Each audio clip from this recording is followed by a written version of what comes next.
All right, joining me now on Inside TBT. Played with Team Fredette 1 year, last year with the money team. Basketball legend, Jimmer Fredette, welcome to the show. What's going on, Andrew? How are you? I am doing fantastic. Better now that I'm talking to you. Jimmer, what has been up with you? Let's start since TBT. What are you doing now? Are you hooping? What's up?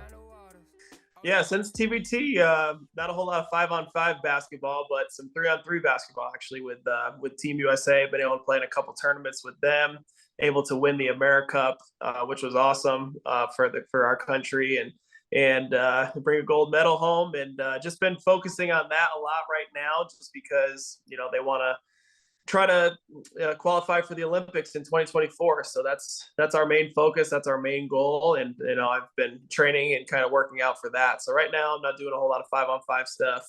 I've had some interest, had some people reach out, but at this point I'm staying pat and enjoying my life here in Denver. So unfortunately, your run with the money team was cut short of that $1 million. So how good did it feel to win a championship and win the AmeriCup? Oh yeah, it feels great. Yeah, it felt great to be able to make the last shot and be able to call a game, and it was a lot of fun to be able to do that. But when you're playing for Team USA, it doesn't matter what tournament it is or anything. When you have that on your chest, you just want to make sure that you perform your best. So to be able to win it was a lot of fun. But obviously, the TBT tournament is an amazing thing. It's a lot of fun, and it's too bad we had it cut short. It's a close game. We ended up losing it, and that's what happens in that tournament. Absolutely. So you played last year with the money team, like we were just talking about, but that was kind of your comeback TBT, or you took TBT by storm in 2018. TBT called it Jimmer Mania, the summer of Jimmer, whatever you want to call it. What was summer 2018 like for you playing TBT? That was it was a lot of fun. I mean, I super enjoyed it. My first time with TBT, it was our Team Fredette. It was guys that I played with in college and some of the same familiar faces that you saw with us last year, Jordan Crawford and some other guys. But we just had a great team. It was a lot of fun. It was a little bit different format where there was 3 weekends that you played. So we were able to win the first weekend. Then it was in Ohio, and then we went to Atlanta, and then eventually Baltimore for the Final Four. And so it was a really fun few weeks. I mean, our guys were awesome guys, great camaraderie, great memories, and obviously played in front of a lot of great fans. I mean, all of our games were packed wherever we were. So it was a great atmosphere, and I wish we could have taken it home, obviously, but we made a really great run. It was a lot of fun. No surprise that summer, but you set some records as you always do. I think you had the record for, and still have highest points per game in a single tournament, minimum 2 or 3 games, whatever it is. How did that Jimmer mania, if you want to call it, compare to when you were at BYU? I mean, you were the focal point of that team in 2018, all over ESPN, TBT's on ESPN. How did that compare to, your last 2 years at BYU? Yeah, it brought some similarities back for sure. I mean, people enjoyed it. It was on ESPN, and people were reaching out, just saying, "Congrats, way to go, keep it up. We're rooting for you. We're watching you," and all those different things. Obviously, at BYU, my senior year was kind of a different animal. It was just such a crazy experience. Going through that was pretty incredible. My life changed basically overnight at that point, and to be able to kind of bring it back a little bit, because I hadn't played in the U.S. for a while, in the 2018 tournament. I'd been over in China for a while, and people haven't seen me play a whole lot. So to be able to come back and be able to perform well and be able to play in front of a USA audience on ESPN was a lot of fun. And obviously people enjoyed it. There was great ratings. People watched it, and it was a great event. So TBT overall, you just mentioned you played in other leagues, overseas, NBA, college. Where does the competition in TBT rank for you in terms of, level of basketball ability? Yeah, no, I mean, it's great. I mean, these are really high level professional basketball players, overseas guys that come and play, former NBA guys that play, and then guys that are like lower division two Division III guys that are all Americans that can, they have a chip on the shoulder and want to come out and show what they can do. You know what I mean? So, and the fun part about it is a lot of teams get their college teams back together and play, which gives them a level of familiarity, which is an advantage, when you're playing, in a tournament like that where you don't have a whole lot of time to sync up and kind of get a game plan together. So you're playing against really good competition that knows each other. And yeah, it's getting better and better every year. Like more NBA guys are coming into it, high level overseas guys, EuroLeague guys, so you're getting the best of the best that are, not in the NBA at this point playing in this tournament. And I think that's why the majority of guys play in it, not even necessarily for the money all the time. It's about the competition and play in some meaningful games in the summer.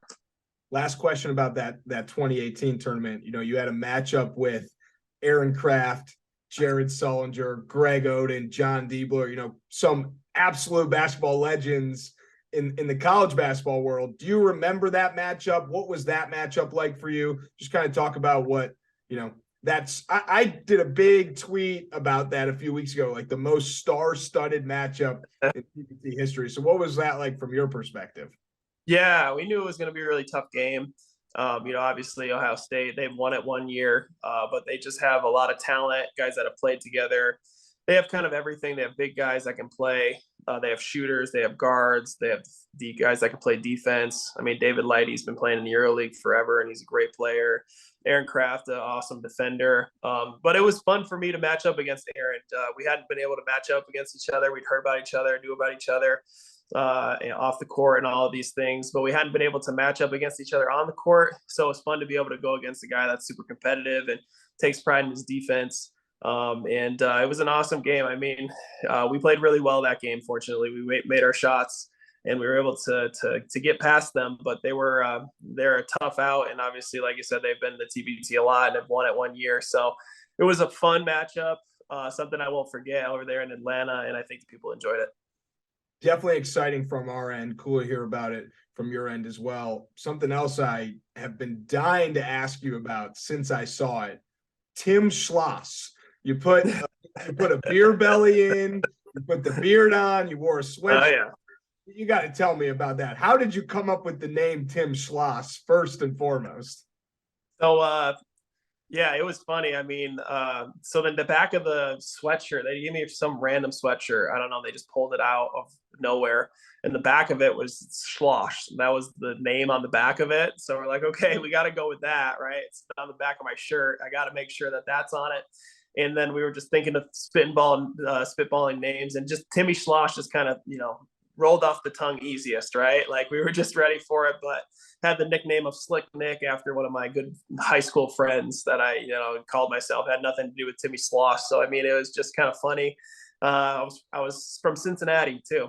Timmy Schloss from Cincy. So it was a great time. I mean, Coach Pope called me up and was like, "Hey, you're going to be in town at this point." And I was like, fortunately I was going to be there that day. So it was like meant to be, right? And just got on, took about 2 hours to get makeup on and everything, get the fat suit on and kind of just get out everything all set up.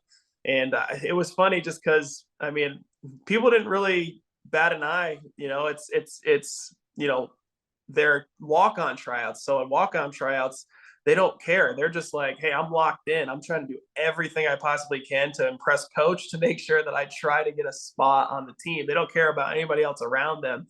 So it's kind of a perfect cover up. And we saw Eli Manning do it, and coach is like, hey, let's try to do something similar here at BYU. So it ended up working out really well. Kids loved it after they knew who I was. Some of them knew from the beginning, but I'd say half of them had no idea until the very end, which was kind of funny.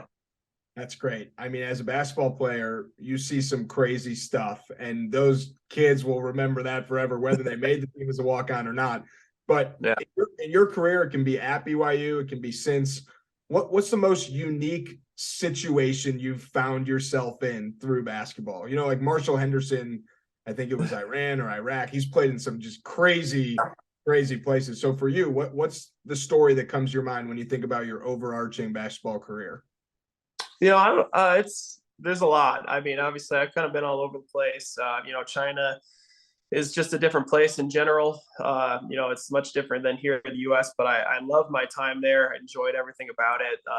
Some of the travel over there is not easy. There's a place that we go to called Xinjiang, which is really close to Kazakhstan, all the way in the west northern part of China, and it's a whole different world up there. You go through there, and you have to go through different full customs again to get through there, and it's just kind of a different beast. And you get up there, and you get to the airports, and there's no English at all anywhere, right? It's just like there's not even any water. There's no anything that's familiar at all, and you're just like, man, what's going on? It's just a very interesting place to find yourself. But like I said, it's been a great experience for me. I've been all over the place. I've had some interesting encounters with fans and people all over the place, but it's been great. I can't complain. I've had an amazing experience playing overseas, and but yeah, I've been all over the place. So you always see, whether it's LeBron, Kobe, D Wade, all those guys talk about how, they are celebrities in other countries or celebrities in away arenas when they're on the road. What was your biggest people trying to see you ever in your career? What point of your career? What venue? Where would you say you were at your peak in terms of famousness? It was after BYU for sure. It was during that 2011 season, right after the San Diego State game was where it really changed my life overnight. I had that game. The fans rushed the court. They had to escort me off the court, with the security, and then I got back to the back and changed. Took about an hour, like I normally do, showering, icing, going through media, doing all that stuff. It was about an hour or so after the game, and then they told me I couldn't go back out the arena like I normally do because the fans were all still there waiting. So I couldn't leave the arena. So from that point on, I had to be escorted in and out of the arena through the back entrance, through where the loading dock is. My girlfriend at the time, now my wife, would drive the car down, pick me up, and then drive me back out of the arena and then go through. And it just was like that for the rest of the career. Home and away games, didn't matter where it was. It was like security everywhere. Crazy stuff, just people waiting, wanting to get pictures and autographs. It changed pretty quickly, and it was an amazing experience, something that I'll never forget. So I knew all the words, but did you know all the words to teach me how to jimmer? No, I did not. I still don't even know who wrote it. I haven't met the guys. I've not met the guys. I've heard the song many times. Obviously, people like to play it when I, walk into places sometimes. Think it's a joke. So it's fun. I love it. They got some great YouTube hits on it, but I don't know all of the words. I only know obviously the catchphrase. I love it. I was watching that video the other day in prep. I had to do my research for the interview. So yeah, absolutely. Yeah, for sure. For those who don't know, you have taken on a little bit of a life as a TikTok star. I can't think of anyone else in the world that I would rather get a shooting tutorial from than you. But what's that been like, navigating the TikTok avenue? Yeah, I started doing that for a while. I work out every day. Obviously, I posted a couple of Instagrams, just about, some shooting techniques or whatever. And then people really liked them. They're like, hey, keep doing them. So I kept doing them for a long, long time. I haven't posted one in a little bit at this point, but I'll get back to it eventually. But yeah, people really liked it. Got a lot of followers pretty quickly. Just because they were looking to, enhance their shots, or their kids were like, oh, I love these little drills or these little tips that you gave me. And I just felt like it was something I could give back with pretty easily, just be able to show people, hey, this is what I do for my dribbling routine in the, beginning of a workout or whatever it is. And, just give back to the community, give back to the kids, and, try to help them out as much as I can. So it's been fun. I've had a good response from it. But it takes some work. That's for sure. It's more than just, taking a video and being done with it. You gotta put some thought into it. You gotta put some editing into it. You gotta do all that stuff. So I get the content creators out there. It's not always an easy gig. If you play TBT 2023, we'll collab for a few videos. There we go. That sounds good. Sounds good. Just got a couple quick questions for you, and then I'll get you out of here. First one: most famous person in your phone? Let's see here. I'd probably say Steph Curry. I'd probably say that. That's a good answer.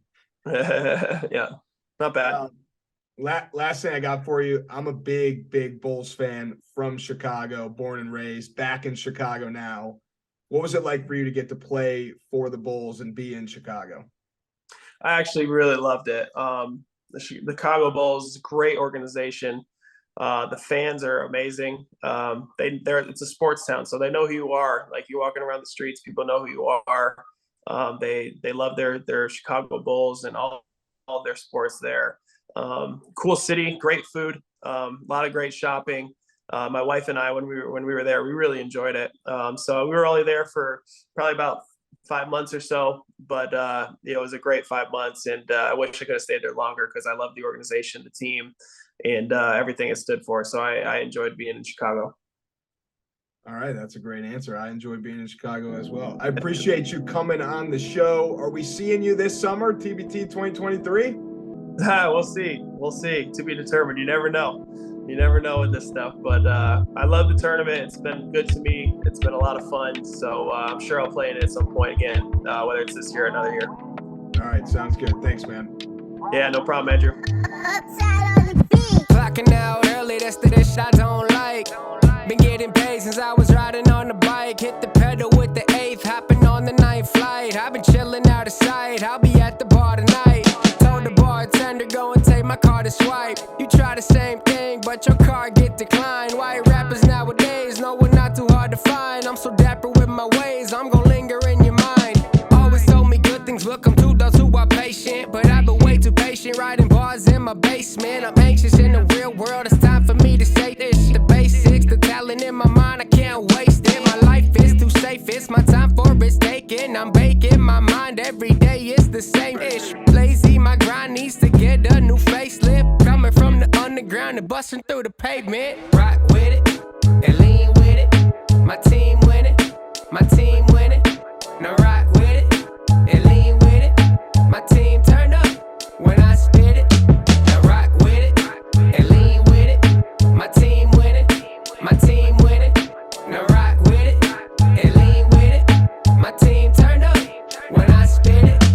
Don't think that I'm playing because I'm saving the game, and I said that I will be more because, oh yeah, that is so raving. Racing and pacing around all these lames in my lane, out my way, unless you're trying to pay me. Not from the playpen, it's coming from the jungle. When you hear the bell, you better be ready to rumble, because I'ma grab the gloves and I'm gonna flex my muscles. Go ahead and spit some bars, but you're probably just gonna mumble. A lot of rappers these days really need to get them humble, cause they think they at the top, they better stop before they stumble. Cause I'm swiping all their biddies while they swiping right on Bumble. And your girlie calls me daddy, but she only calls you uncle. But no, we not related.